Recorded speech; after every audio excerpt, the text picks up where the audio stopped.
What's up, guys? Welcome to the Outer Nexus. Tonight, we are going to check out some gaming trailers for games that we might be interested in. We are gamers. We've also have been playing World of Warcraft probably since its release. Yes. In 2004. There have been periods of on and off. Yeah, definitely on and off periods, but you remember raiding Molten Core with your dad. Yes. When you were a kid. Yep. I've gotten woken up in the middle of the night because the tank left. The tank left. And we need a tank.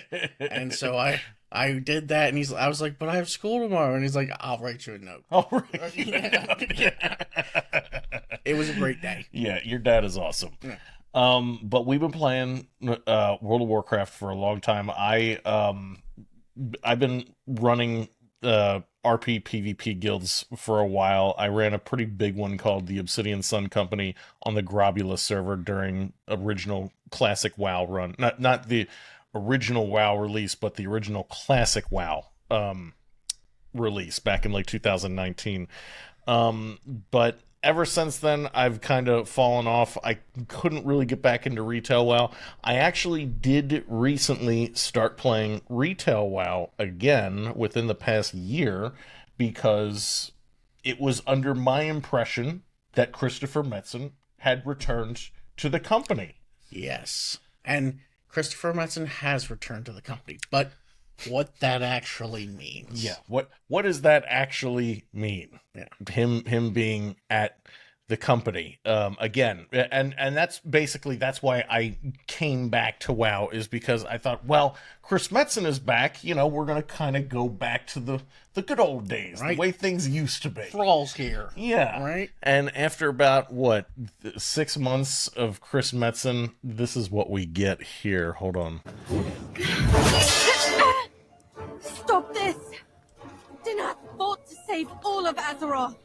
He sold us out so the Alliance and Horde could wage war in Kar-Zalgar. You'll never understand.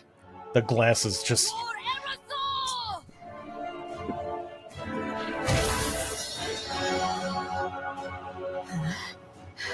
The Red Dawn will rise again. No! Do not make her a martyr. Our history will read, Faerun, true daughter of the Arathi, allowed Marin to live without her title and name. The Red Dawn vanished from the Highlands forever. This is not over.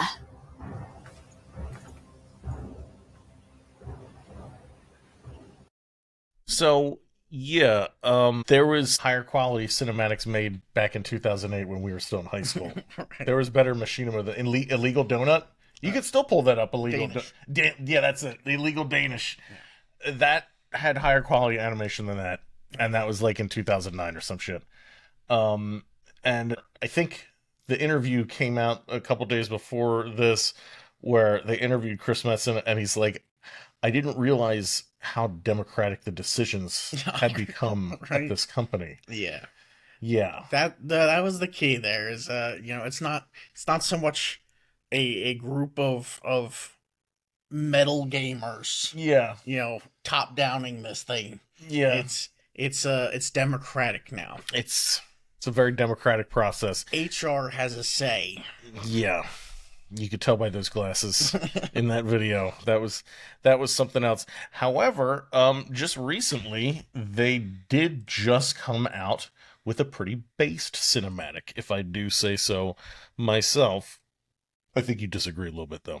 Yeah, I'm a little on the other end. But I'll point it out. It's not a bad cinematic, to most respects, but I didn't like it as much as the direction they had been going with their cinematics. Yeah, but let's check it out. I thought it was pretty good.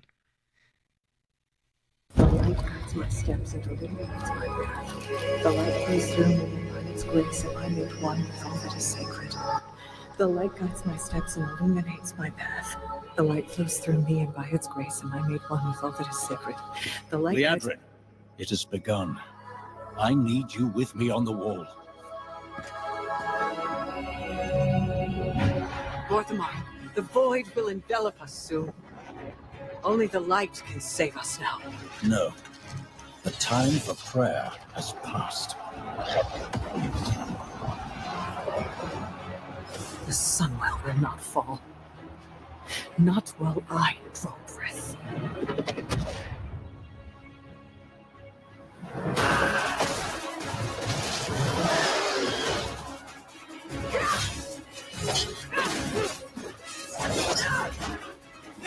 Little elves. I can see you grow weary. How much longer can you hold out? Flee and save yourselves. Leandrin, don't. Light be with you. You see? She understands it's hopeless. Soon, you all will. The light guides my steps and illuminates my path. The light flows through me, and by its grace am I made one with all that is sacred. The light guides my steps and illuminates my path. The light flows through...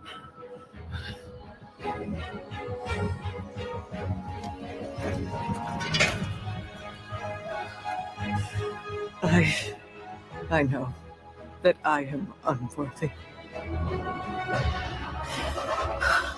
I don't know if I deserve your help, but I know my people do. Please give them strength. I admire your spirit, but that will not save you. Soon, I will break your world. You can't even break one elf.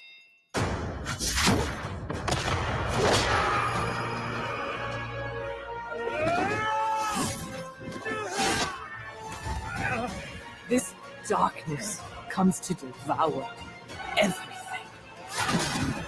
And when it is finished, there will be no more light. Without your aid, we will perish. I beg you, help us.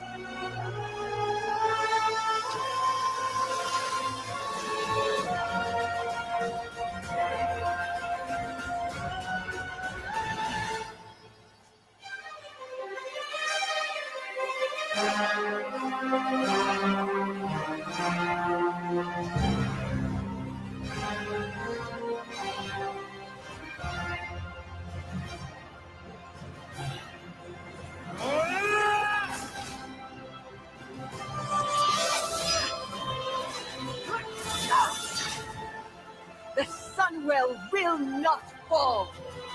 Not while we draw breath.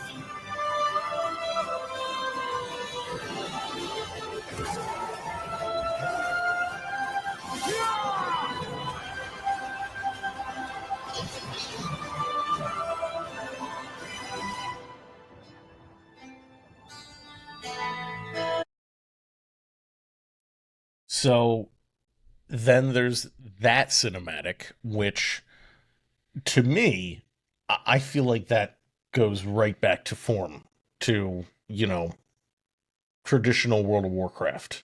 The paladins, the high elves, the light winning out in the end. Now, I'll be honest with you. The first time I was watching this cinematic, and I was glad that they showed Lorthamar, but every time they show leaders that I like in these cinematics, it feels like they're inches away from being just slaughtered. So I was the first time I watched the cinematic, I was like, if they kill Lorthamar off here, I am done with this franchise. And they didn't. I'll give him credit. The Lorthamar, he was fine. Leandrin saved him with I guess her light magic, Yeah. whatever she did. I thought that was a really interesting characterization of the personalities, having Liadrin seem really anxious and sort of have this devotion to the light and sort of these nervous tics, things like that. Might be a little on the spectrum, perhaps. And Lorthamar, totally badass. Yeah, I'll give you that. The paladins were amazing. But the voice for Liadrin did not quite sync up in that one spot where she's walking through the hallway. Yeah.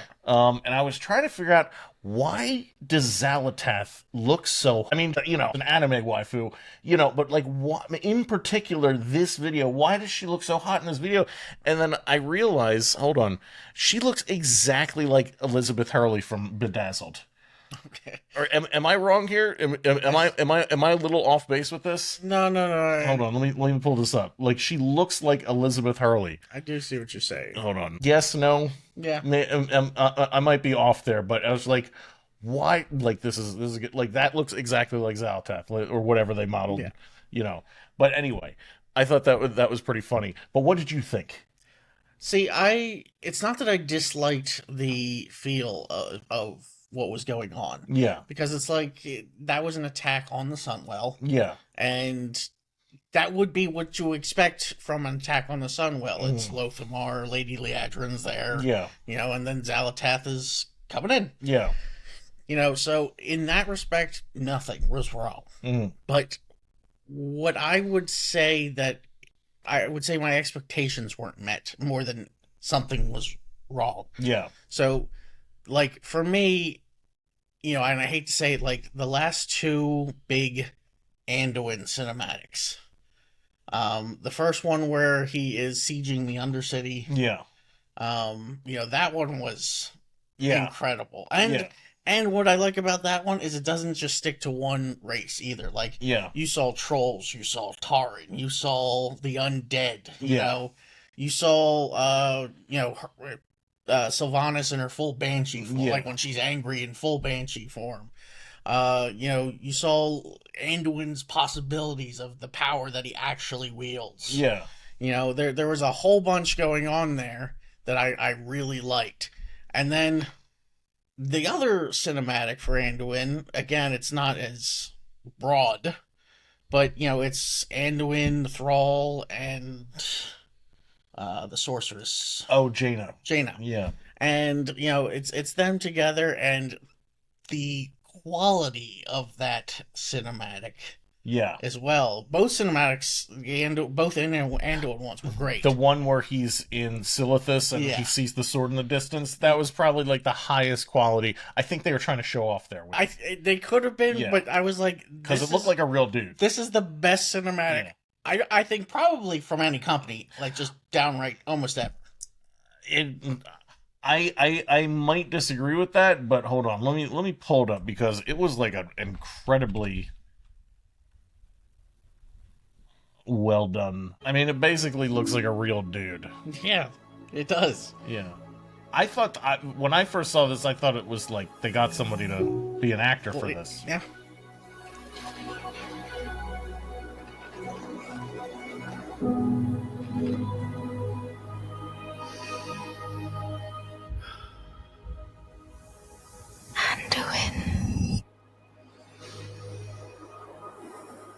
Yeah, I think they were showing off there. I think because I remember that shot. I remember this shot here. They were showing off with this. Yeah, this might be one of the most lifelike, CGIs of it now.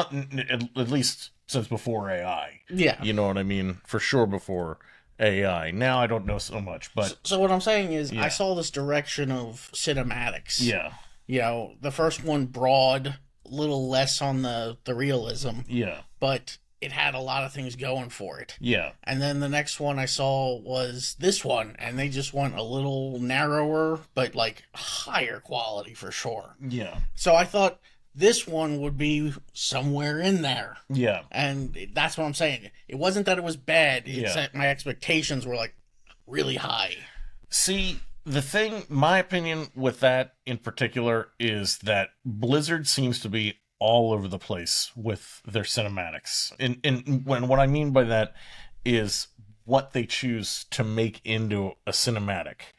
Now, obviously, it's always normally something very meaningful, but like the one that you brought up, like that was worthy of a cinematic where they showed all the leaders doing something, and that's like, okay, that makes sense to like try to illustrate this type of scene in depth with the CGI. And then they'll make other scenes like that. I don't know. There's some things that they make in CGI that I don't think were necessarily needed to be CGI, like the Sylvanas and Garrosh fight.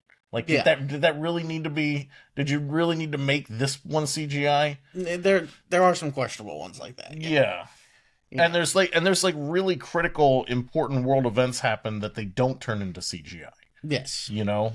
Yep. You know, and that there are, again, holes in what they do turn into CGI. But again, like I was saying, they had a good direction going. This one, in my opinion, just didn't hit all the things. Yeah. I think it was still really good, and I think the things that they're adding in from it, such as housing and fleshing out Quel'Thalas and making it neutral, are going to be very fascinating. I don't know what that means, making Quel'Thalas neutral. Yeah. What is that? Where do you see the state of WoW? You currently play WoW right now. I'm very on and off with it, but you currently play it right now. I do. And here's the thing: if you go on to Blizzard's downloader, there is a button that you can press to actually, it says preview housing. Yeah. And I did check it out. And I like it and I dislike it. Yeah. There's a lot of potential, fun to be had there, because it's decking out your own place. Yeah. And I for one, did put a lot of hours behind games that let you do stuff like that. But one thing I did notice, and I don't know if it was just because the loader only uses a small fraction of the items that they're actually going to be putting into this, but there was so much they were using the same item over and over again. Oh, okay.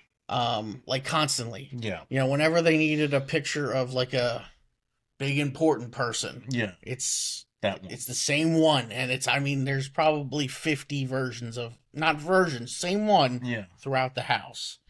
Oh, okay. Yeah, I think somebody was telling me about this, how they were basically just showing off one house. Yes. And that was it. Yeah, there's one house. They did a good job designing the house, because it looks like you would hope, a really cool fantasy house would look like. Yeah. But at the same time, like I'm saying, all the items were like repetitious. Yeah. I think, and I feel weird saying this. I don't know how to say this properly, but it might be a good thing that Blizzard has this opportunity to, make a whole bunch of assets for that they could sell in the cash shop, because they just seem to be pumping out more and more mounts on their game store. It's kind of like, I'm not really a mount person. I have like 3 or 4 mounts that I like. I don't collect mounts. So like seeing that it's like, we have all these mounts you can get. I don't care. I don't give a shit about the mounts. You know what I mean? No, and one of the things I don't think that they realize about mounts, I mean, some people collect them. Oh yeah. But there you go. One thing I don't think they realize about mounts is, like, if I'm in my head, I'm head cannoning a mage.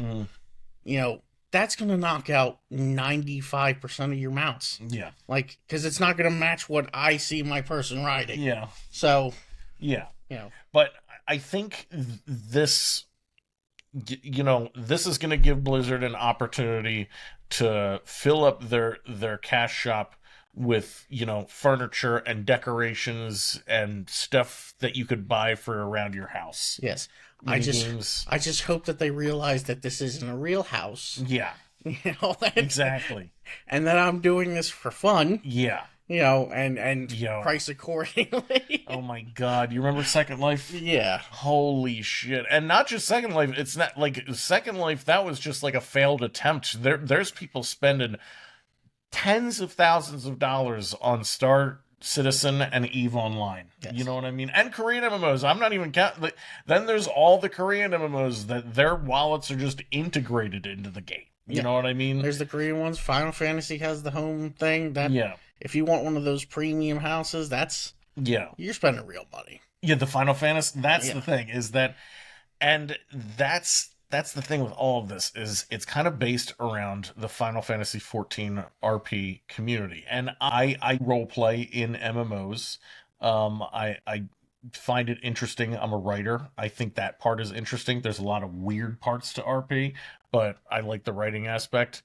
And you know, Final Fantasy 14, their RP community is kind of famous because they have that housing system, that elaborate housing system, and I think WoW really wanted to capture that. Yes. Because WoW also has a big RP community, you know, comparatively. Yeah. You know. Though I would probably say it's shrunk over time. It's not other games. It's not as robust. Yeah, it's not as robust anymore. Yeah. But you know, there's a lot in the housing system to talk about that we'll see, you know, coming up for sure. Like I said, I am hoping that they kind of round out a lot of new things for your house, because for me, if you're using the same thing over and over again, then I'm going to get tired of it. I understand what you're saying, but I don't think I'm not even trying to defend Blizzard. Oh no, yeah. I just don't think that. I think that those are just all placeholders. And that's what I'm hoping. Yeah. Is that there's a lot of placeholders going on, because that was the base demo. Yeah. I think they're setting this up so this gives them an avenue to make a shitload of assets to sell on their cash shop. So I don't think we're going to have to worry about them all just having the same stuff. I think we're going to have tons of stuff that you're going to be able to decorate your house with. But the real problem is what you were saying before, in my opinion, and I agree with you, is how they're going to monetize all of this. Because it seems like WoW, for the longest time, it kind of made its bread and butter by being the social MMO.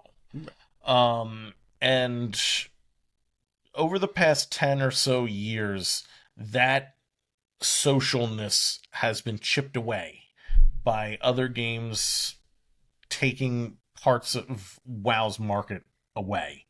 You know, so this may be a greater shift into giving WoW like a lot more social features, you know, and shift it in that direction. And they're doing community stuff too. So they're doing neighborhoods. Yeah, that's what you know, that's going to be a part of it. So you know, depending on how your neighborhood does. And that's the thing. The way that they have the neighborhoods designed is I think is unique, and particularly like Blizzard, where you have the neighborhoods.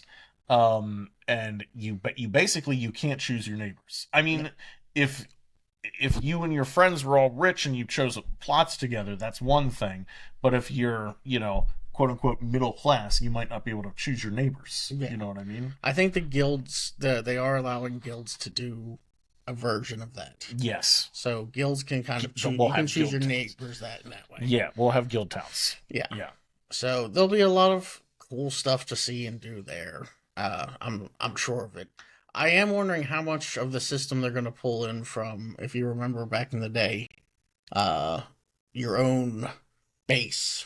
The garrison. The garrisons. Well, that's the thing. That's what everybody wanted out of the garrison, is for the garrison to be like your home. But then they added, it was like, when did the garrisons come out? Like 2014, 2015, something like that. And that was like the height of shitty mobile apps and their stupid chore based, you know, and that's all the garrison was. It's like a chore based mobile app thing. It even had a mobile app connected to it. It did. Yeah. And then make sure you log in every day to you know, to do this quest. And it's like, are you fucking kidding me? Yeah.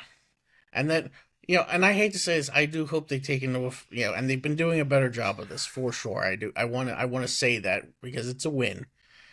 They've been doing a better job for solo content. I happen to play a lot of solo content, and I hope that they remember, like, if you put something behind certain raid lockouts or, stuff like that, it sometimes just becomes inaccessible to certain people. And not that that's always a bad thing. You do want some exclusivity, but, I hope that they just take it into account. Yeah. Overall, I was worried about the direction that this expansion pack was moving in. I thought it was decent, a solid 8 out of 10. It's nothing, totally spectacular, but it wasn't a dud. The combat is in a good spot right now, but it definitely needs to cut the fat. Yeah. Out of all these, it's the meta is too much now. So one of the things that wasn't said well at Gamescom when they announced everything is they are doing exactly that. Oh, okay. So one of the two classes that were brought up in particular were the Unholy Death Knight. Okay, that makes sense. And the Combat Rogue. Okay. Because in order to play those two classes in particular, you have to keep very careful track of a lot of your buffs and debuffs. Yeah. Because you need to know when they were at their height, when they're at their lows, and when to activate your abilities, because if you override them at the wrong time, you lose a ton of DPS. Yeah. So, and then DPS meters on top of it were also something that they were looking at, and they said those really, not that they shouldn't be in the game, but they should be part of the game and regulated a little more. Yeah. So, one of the things that they're doing, and they didn't show it entirely, but there was enough hints and enough things in their preview that you could make sense of it. They're cutting the fat. Okay. So they're looking at stuff where it's like, should a class play so heavily into these things that you need something else to keep track of everything? Yes. And basically the answer is no. No. Yeah.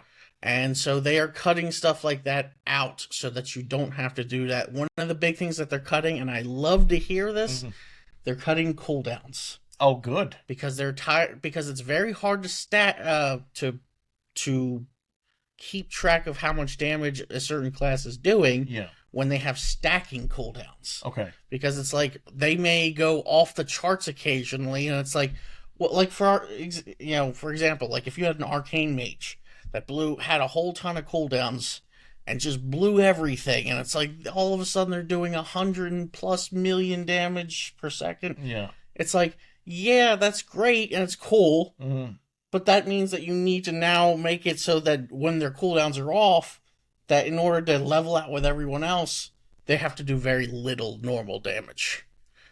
So now what they're trying to do is cut those cooldowns so that you may only have like one cooldown, big cooldown, and then balance around that. Yeah. And it looks like it's a good direction. Yeah. And it's funny that you bring that up because I remember back in what was it? It was Legion.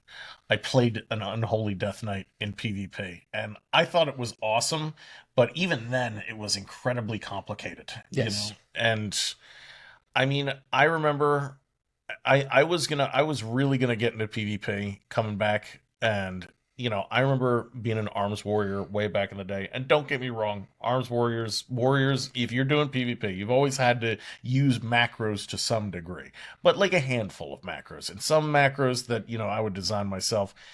I remember walking into PvP this season, and my buddy's like, "Okay, now you're gonna need like 11 tabs of macros, like." Rows and rows and rows of macros. And I was like, I don't think I'm doing this. I don't think I'm going to be able to do this. Yeah. I mean, that's especially for PvP. This game, when you're PvPing, half your screen should not be buttons. No, and not yet. And they're cleaving that. Yeah. And then another thing, this is one of the things I hated, and again, it goes right into what I was just saying, is snapshotting. I really dislike snapshotting, which, if you don't know what that is, it's basically when you have a buff up and you have a dot. You want to use your dot ability, the thing that applies it, when you have the most buffs. Yeah. So that it does the most damage. And normally a buff will then do the most damage and tick for that, but you need to not generally overwrite that one, meaning don't use that button again until it either completely wears out, or some have like a 10% of whatever it is left, and then you can reapply it without killing it. Yeah.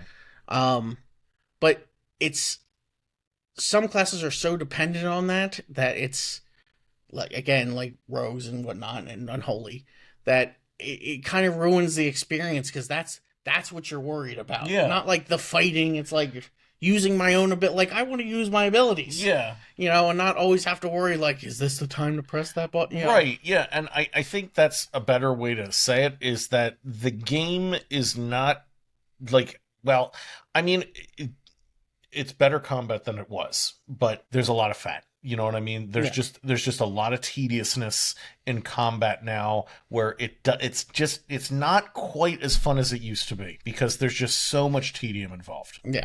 Yeah.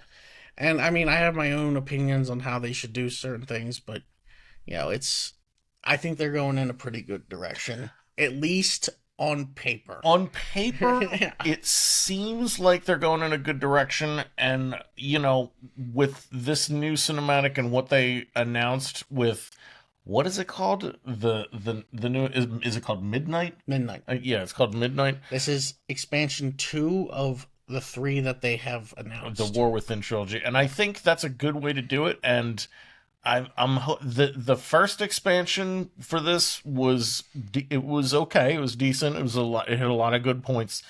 I'm hoping this one really nails it, and it looks like it will. It looks like thematically it's going to nail it. I'm really excited about the towns, the guild neighborhoods, especially for our guild, the Ebon Lotus, on Moonguard, and I think it's in a decent spot. But as always, what is the state of MMOs today, Billy? Does WoW have a future? So the state of MMOs today, and again, as always, is a good way of presenting it. It is what it is. It is what it is, and it's not good. It's not good. We were talking to a longtime friend of ours that we only get to talk to occasionally. Yeah. And, he brought up, he's like, oh, I saw that you were, because he can still see my name after all these years on the, he's like, I still see you're playing World of Warcraft. Yeah. And I'm like, yeah. I am. And, I recommend it if you have nothing else to do and you want to kill time, but I don't recommend it beyond that. I recently, like within the past couple months, tried to do 2 basically new player experiences in WoW. Well, with my girlfriend and her nephew. And these are players who are like, okay, I've never played WoW before. I want to get into it because I want to play with you, and let's do this. And so they got like new accounts almost. I think she had an ancient account she never used or something like that. She makes her new character, and the way that the world is presented, if this is a brand new account, you're completely new and you've never played this game before, you have so much shit thrown at your face, it's unreal. And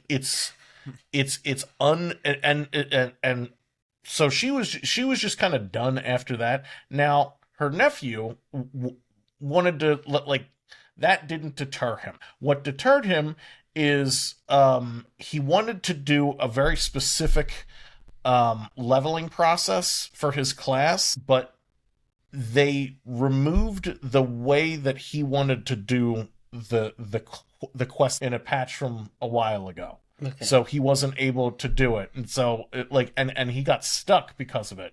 And it was literally because the game the systems in it are just like collapsing on each other. It's just like I'm kind of done. Yeah, I will say, like, occasionally I try to go back to certain MMOs. I jumped back on Final Fantasy 14. Yeah, a couple of times here and there. And I know that when I jump back on, because I don't always retain everything from my prior playthrough, I get bombarded. Yeah. And the sheer amount of you should be doing this and this and this and like and they don't tell you which one is the right one to do for where you're at. So it's just a constant bombardment of, I don't know which one is the right one. Or like in WoW's case, there's like multiple expansions, so there's like multiple official quests for each expansion, and so they all look official in their own way. Yes. You know what I mean? Yep. And that sheer amount of things, it makes it...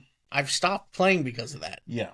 Now, I have gone back and I have tried to rough through it occasionally. Yeah. I do that, but at the same time, there have been times where I'm just like, I wanted something new, something just fun and calm. Yeah. And then when that gets...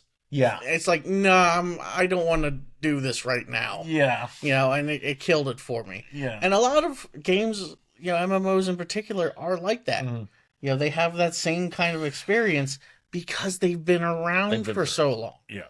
So, I am really looking forward to these newer MMOs because it's like, it's a fresh slate. Yeah. There's only so much you could throw at me. Yeah. So I look forward to that. I don't even know what newer MMOs there would be other than Ashes of Creation. I've totally lost track at this point. I think Ashes, don't quote me on this. Yeah. But I think the one for League of Legends. Riot. I think that one got canceled. Oh, it got canceled. I think it got canceled again. Oh my god. That's not good. Because, if Riot has to cancel their MMO, if it's not working out for them, I don't know who could make another MMO. Oh, okay, they didn't. A direction reset, which doesn't mean canceled, but does mean you're not seeing it anytime soon. And that was the terminology used. How we lost Titan. Yes, and got Overwatch. Yeah, and that is also how certain things get a direction reset, and then their board members are like, "Listen, this has been on the works for 15 years now, and we still haven't seen a dime." Yeah. And then they just, even if it's close to completion, they're just like, we're not spending any more money on this. Yeah. And stuff dies that way. It's interesting because I think Hideo Kojima just came out and said the most interesting video game development work that's being done right now is being done by indie studios. Major development studios are lumbering and boring and not innovative at all. Yeah. And it's fascinating. We live in a fascinating time period because I feel like there's a good chance, especially with AI development, things like that indie development can come out with some real heavy hitters. Well, there is a number out there. I think you've heard of this as well. Mm-hmm. It's like granted, it would probably move. It's not a singular number. Yeah. But it's probably like 50 some people. That's like the optimal team. Yeah. That to work. Because once you get out to a certain number, then it's like you don't see everything anymore. The big picture is lost. Yeah. And so these indie teams, they always are in interplay with each other because it's a smaller team. Yeah. So what's going on generally over there, and you can change what you're doing slightly to accommodate for that, so that when the two things come together, it's like it was meant to be together. Yeah, exactly. Indie teams, it seems like that is the future of gaming, because I can't see these bigger studios coming out with the next great MMO, honestly. Yeah. And here, I just typed in optimal team size. Yeah. And granted, it's for different things. Businesses are going to get bigger than you want, but 4 to 9 people. Yeah.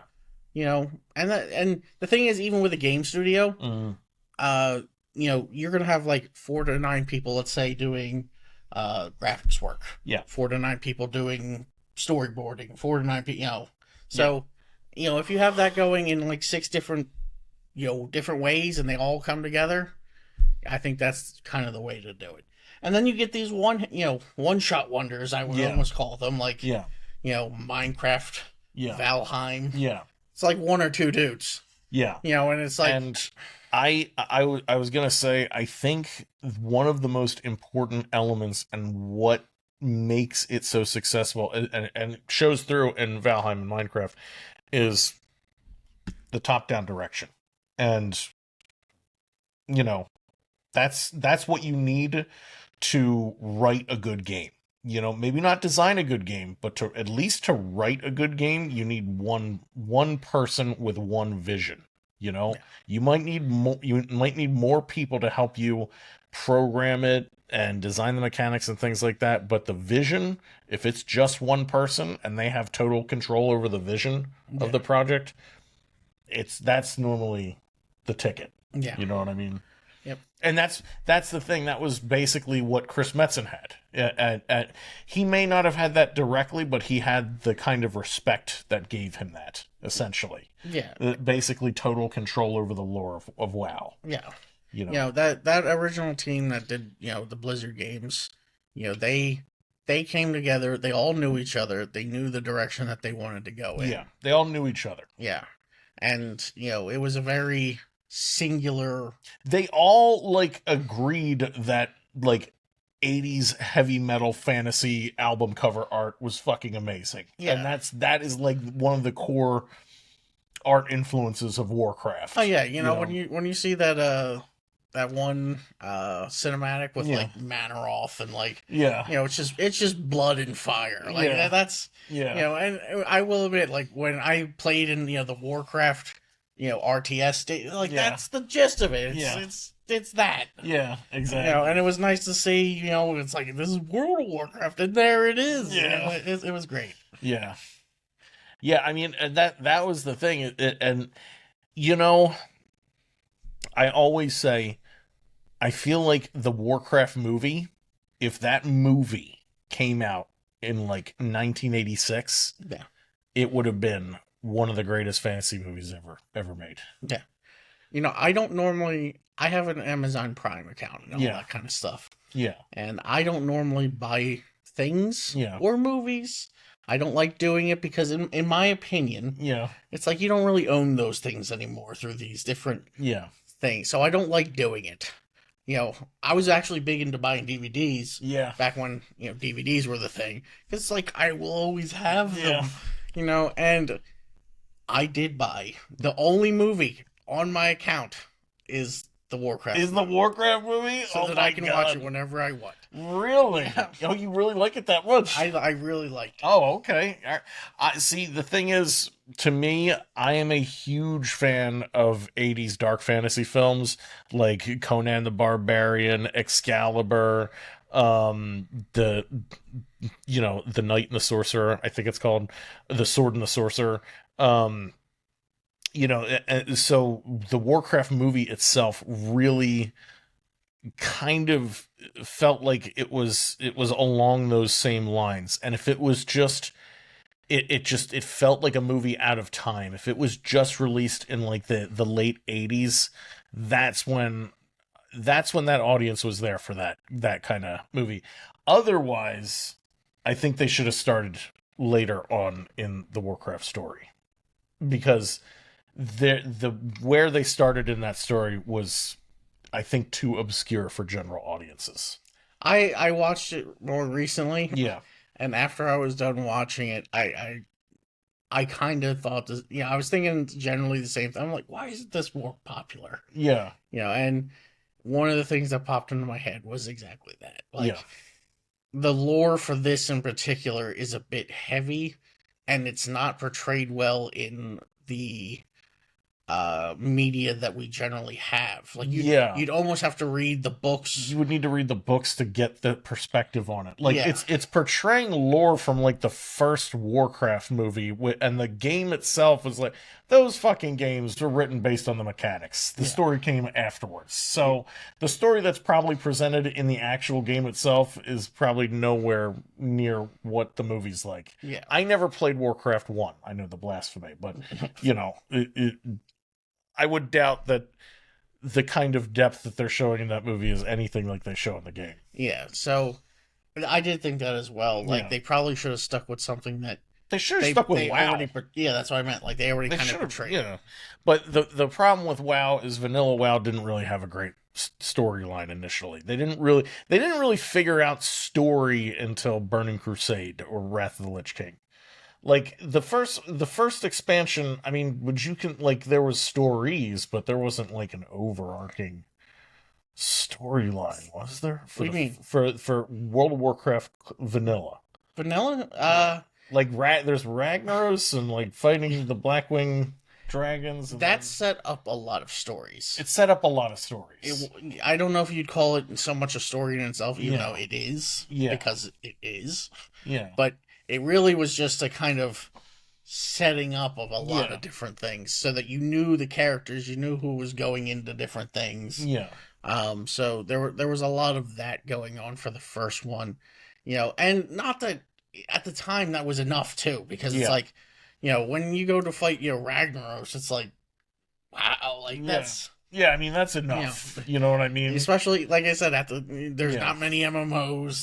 This is a big experience. I guess I feel like for the Warcraft movie, like what needed to happen, and I think they knew it needed to happen, but it's like they started too far back, is the Arthas story needed to be told. And I still think that we might get one of those movies, because it's not like that's a bad story. That's a really great story to tell. One of the things I think they might do, and I wish they would do live action again and try and get a lot of those same actors. I really liked their portrayal of what they showed.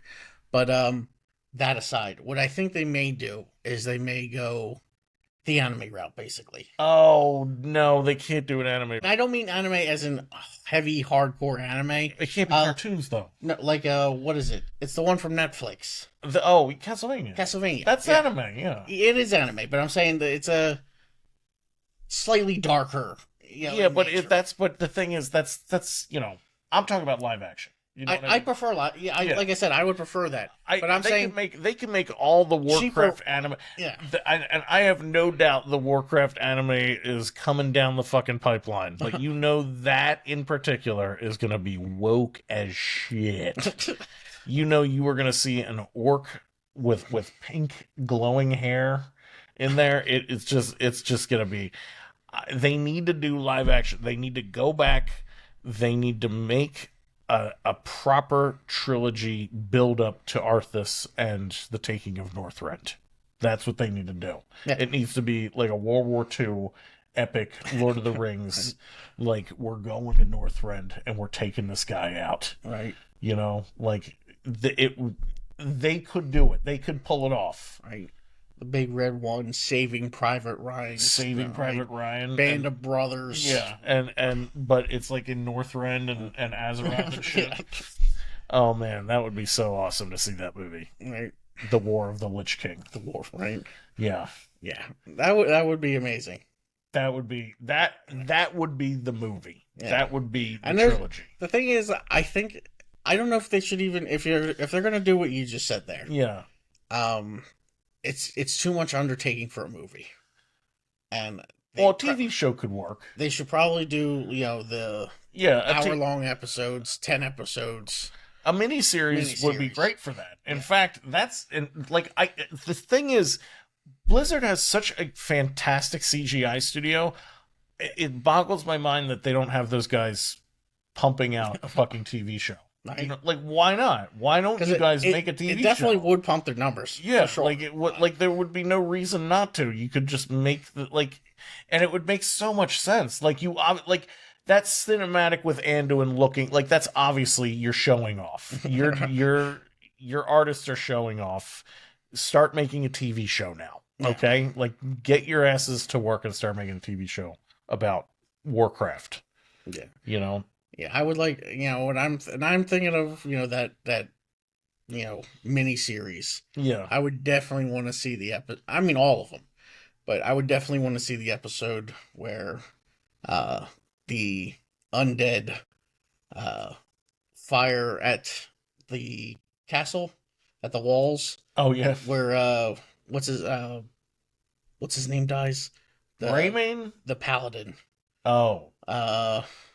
And he ends up becoming the Lich King later on himself. Oh, Bolvar. Wrathgate. Falls. You're talking about Wrathgate. Yeah, no, that's exactly what I was thinking about, dude. Like, that's what I was thinking about before when we were talking about CGI. It's like, why? Like, the interesting thing about Wrathgate, though, is that was... I know why they didn't do CGI for that, because that would be, in the time period, that would be profoundly expensive, and also, that was the first cinematic that they did in that way. Yeah. And they were trying to find a cheaper way to do effective cinematics. Yeah. And I think it was actually a YouTuber who was experienced in machinima that they basically hired him on, and he did that for them. And that was... the machinima team at Blizzard is pretty good, I'm guessing. But it's like that kind of stuff we should see in CGI. Yeah. You know what I mean? In... like live action, like that would be awesome. I would love to see that. Yeah. But yeah. Well, I think we'll call it there. Yeah. Yep. Because we've been going for a while now. Yep.